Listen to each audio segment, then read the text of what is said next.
Assalamu alaikum guys. Our today's topic of discussion is the aorta.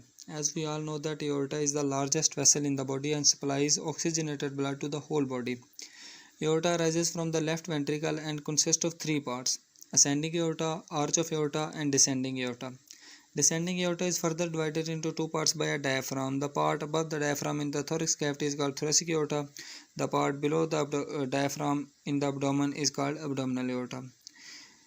Now we are going to discuss the different parts of the aorta. First part is the ascending aorta. Ascending aorta is 5 cm long and begin at the base of the left ventricle, from left third costal cartilage to the second left costal cartilage. It supplies the heart through right and left coronary artery. The simple way to remember it is that ascending aorta is the first part of aorta, arises from the heart, so it is going to supply the heart. The next part of the aorta is the arch of aorta. It is slightly at the level of upper border of the right second sternocostal joint and descend left of the fourth thoracic vertebral, continuing as a descending aorta. The branches of the arch of aorta is three.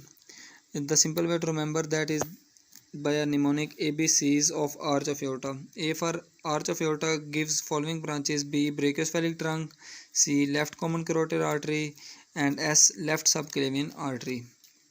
The next part of the aorta is the descending aorta. As we already discussed that descending aorta is divided into two parts: thoracic aorta and the abdominal aorta. The branches of thoracic aorta and abdominal aorta are the followings. We are going to divide these branches into paired one and unpaired one. The paired branches of the thoracic aorta are intercostal arteries and superior phrenic arteries. Unpaired branches of the thoracic aorta are bronchial arteries. The left bronchial arteries are directly arises from the thoracic aorta, while right bronchial arteries arise from the third posterior intercostal artery, which is the branch of the thoracic aorta. The next unpaired branch is the pericardial arteries, esophageal artery and mediastinal arteries. Now the abdominal aorta. Abdominal aorta gives following paired branches: inferior phrenic, adrenal arteries, renal arteries, gonadal arteries, which consist of testicular arteries and ovarian arteries, lumbar arteries and common iliac arteries. Unpaired branches of the abdominal aorta consist of left gastric artery, splenic artery, common left celiac trunk, which consists of the left gastric, splenic and common hepatic arteries, superior mesenteric and inferior mesenteric arteries, and median sacral arteries is also an unpaired artery.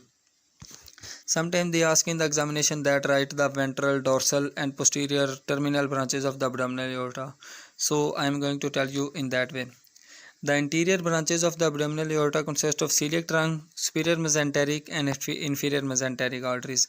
They arise from the ventral part or anterior part of the abdominal aorta, so they are called as ventral or anterior branches of the abdominal aorta. The lateral branches of the abdominal aorta. The lateral branches of the abdominal aorta consist of right and left inferior phrenic arteries, middle suprarenal arteries, that is also called as adrenal arteries, renal arteries and gonadal arteries. The dorsal branches of the abdominal aorta consist of 4 pair of lumbar arteries and median sacral, which is unpaired or single artery.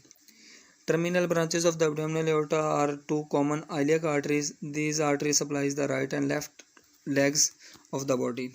These are the branches of the abdominal aorta.